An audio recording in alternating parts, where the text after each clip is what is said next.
Kryetari i Partisë Demokratike Shqiptare Mendu Thaçi sot bëri homazhet e bari i Arber Xhaferit në përvjetorin e 14 të ndarjes së tij nga jeta.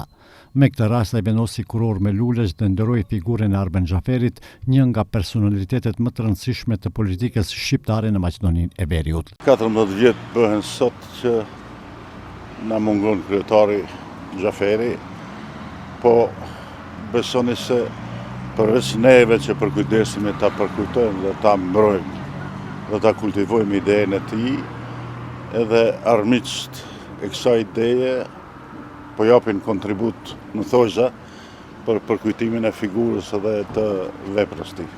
Duke u prononcuar rreth zhvillimeve politike në vend, kreu i PDSH-s Mendu Thaçi ka komentuar edhe deklarata që kanë dominuar gjatë shënimit të 25 vjetorit të marrëveshjes së Ohrit, por edhe prapaskenat e arritjes së kësaj marrëveshje, me tekste veçantë deklaratat e Ali Ahmetit rreth ndarjes së Maqedonisë, ku implikohet edhe Arber Xhaferi. Unë e pash atë konferencë, po dhe më parë pash intervistën, ku ai në stilin e spionëve të rekrutuar për slavëve, drejt për drejt e akuzon Arber Xhaferin, e spionon, e denonson që populli ma lehtë ta kuptojë se Arber Xhaferi ka qenë terrorist, separatist, shkatruesi i Maqedonisë. Kjo vetëm flet se Ali Ahmeti është i rekrutuar për këtyre shërbimeve për shkak se duhet t'jap edhe një argument të tanishmës, konkrete. A keni pas Ali Ahmetin nuk e prek vlenin, nuk e përmend, nuk e sulmon hiç. Disa decenje pas vdekjes së Arber Xhaferit, kjo është edhe poshtërsia e nivelit më të ulët njerëzor, ai njerin që nuk jeton e denonson dhe akuzon. Thaçi potencoi se ndarja e Maqedonisë nuk ka patur dokument, ndërsa ideja është lansuar, siç tha, nga disa pseudo-akademik me instruksione të UDB-s. Unë besoj se njerëzit më kanë qartë sa i gërditshëm është Ali Ahmeti në deklarimet e tija. Ai i tha Buçkovskit, ti i ke dajt për Çolopekit dhe do të duhesh të shkosh me letër njoftim.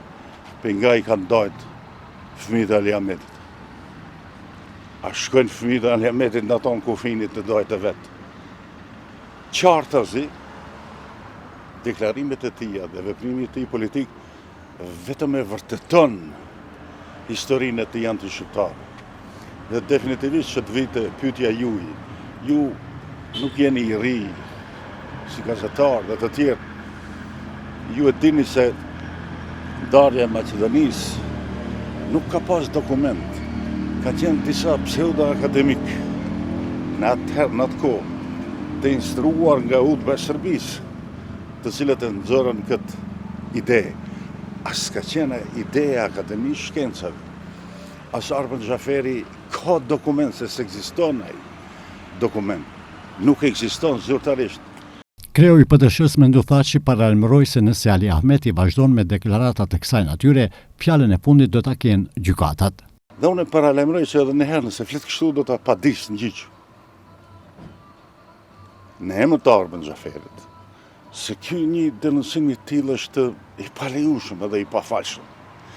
Mendoj se definitivisht është momenti kur gjithë kombi shqiptar duhet ta kuptojmë se Ali Ahmeti është fatkeqësi elementare natyrore për shqiptarët. Dhe se i tillë sa më shpejt duhet largohet prej skenës politike. Thaçi, duke komentuar aktualitetin politik në vend, u shpreh i prerë se maqedonasëve duhet kontestuar kjo mënyrë e ngritjes së shtetit dhe kjo mënyrë e vendimmarrjes.